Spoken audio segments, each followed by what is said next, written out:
like when I got involved in this industry, I started looking at the history of my family tree, you know, when it came to finances.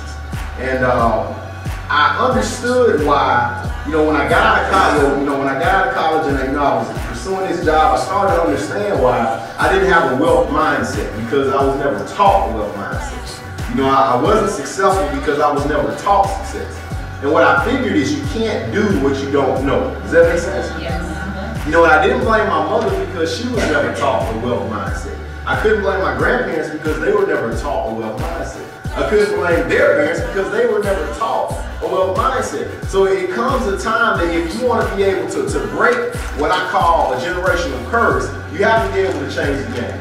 You know, it comes along at some point in time that somebody else has to have some ideals or a different philosophy or a different perspective to be able to take themselves and their families to the next level. You know, even when you look at the world of business, like years ago, I think it was maybe the early 40s, you know, the restaurant industry started getting big. You know, people would go to drive-ins, you know, and you know, people would go out to eat, start going out to eat a lot.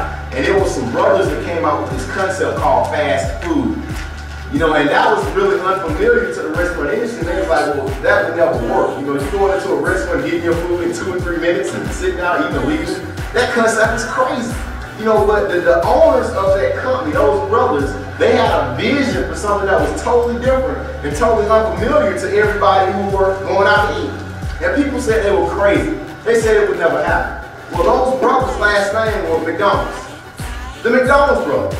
And everybody said that concept would never work. But you know what? The McDonald's brothers changed the game. And all of a sudden, people that said that never worked started catching on to the idea. And McDonald's started becoming the largest fast food restaurant in the United States of America at that time. You know, less than 10 years later, the McDonald's brothers met a salesman by the name of Ray Kroc. Ray Kroc was going in and he was selling like these shake machines. But he saw this whole restaurant concept and he said, what if we took this concept and turned it into something called franchising? We could really grow this particular type of business if we just franchised this idea. The McDonald's brothers didn't even think it would work. No other restaurant or no other business for that matter was using this franchising system. But Ray Kroc introduced it and guess what? He changed the game. See, now when you look at it, McDonald's is the largest franchise business in the entire world, making billions of dollars because he changed the game. See, it takes a different type of person to take a stand and say, even though everybody else doesn't believe what I believe, I'm going to go in that direction anyway and change the game for you and your family. You know, see, it's no different. Everybody remember AOL? You know, when the internet first started getting big, you got mail. You know? I remember that thing used to slow my computer down so bad, I log in and take AOL like 20 minutes to load. You know, and look, you got mail. You know, I always remember that on the first laptop I ever got, and AOL was huge. I mean, you never knew of any other search engine, any other internet service provider. You know, it was all about AOL. In fact, Warner Brothers, I mean, they grew to a multi-billion-dollar company, and they said AOL would rule forever. When you thought about the internet, you thought about AOL. Then came along a couple of college guys, in less than 21 years old, with this idea, with this concept called Google.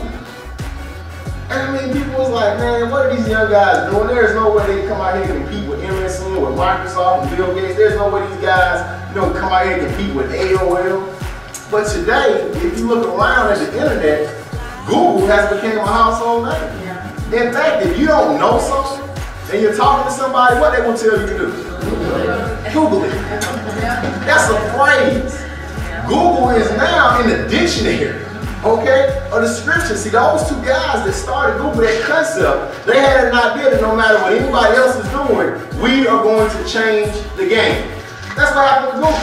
You know, even when you look at retailers, I mean, years ago, people thought, you know, they went to these little stores, and you know, in order to get, you know, your groceries, you had to go to the grocery store. In order to get hardware, you know, where your home tools, you had to go to the hardware store. You know, in order for you to get electronics, you had to go to the electronics store. Well, there was a man by the name of Sam Walton said, I have a vision to create a store that has everything. You can come get hardware, electronics, clothes, you know, your groceries, everything inside one store. And matter of fact, we're going to make everything more affordable. We may lose some money on the front end, but we're going to get rich off the back end. People told Sam Walton, you're crazy. That'll never happen. But Sam Walton had a vision. He had a vision that he was going to change the game in the way people shop. And if you look around today, Walmart is the biggest retail store in the world. All because you had people with a vision that came along and said what? They were going to change the game. So you really got to think about what I'm saying. I'm using those examples to not only tell you that we totally believe that Elite Profit Network will change the game in this industry. See, because when you think about companies over the past few decades, you know, like your Amway, like your Mary Kay, your Avon, like your prepaid legal services, like all the great companies that have come before us, you know, they have created multi-millionaires, even billionaires have been created behind the visions of those owners, behind their vision of changing the whole entire game. Well, our vision with Elite Profit Network is to change the game. And see, the reason why I believe that we're going to do it is because of our philosophy of introducing products that are going to be affordable, to still maintain high quality, and making it affordable for people to get involved with the business. See, today you're going to find out how much value your EPN membership really has. See, by the end of the day, you'll be able to talk to somebody with enough confidence to let them know that, look, if you want to get involved with our opportunity for less than $50, you have more value in this business than other companies. If you add them all up, cost over $1,000. And I'm not just saying it, today, logically, we're going to show you, line by line, how everything we're giving you is better than people paying over $1,000 out there for. But it's up to you to build enough confidence in yourself and go out there and build it. See, because this is going to happen. This is not something I'm saying 100 millionaires by 2016. We hope it's going to get there. I'm not telling you we're going to become the largest network marketing company on the face of the earth and hope it's going to happen. No, I'm telling you, I can almost see it as clear as day. It's clear as day. And it's up to you to get behind it and make it happen. So before we take a break and go ahead and go into the rest of the training today, I really want you to think about not just being excited about the game changing for the industry of network marketing and about EPN becoming one of the largest companies out there, you know, and about the success that other people are going to have. What I want you to start thinking about is changing the game in your own situation, changing the game in your own life. You know, not looking at the past and what happened that people came before you in your family and using that as a crutch for you not to move forward. Stop looking at the past mistakes you've made and saying, well, I can't do this because I did this, or I'm not smart enough. Stop looking for excuses why you can't, and start looking for reasons why you should.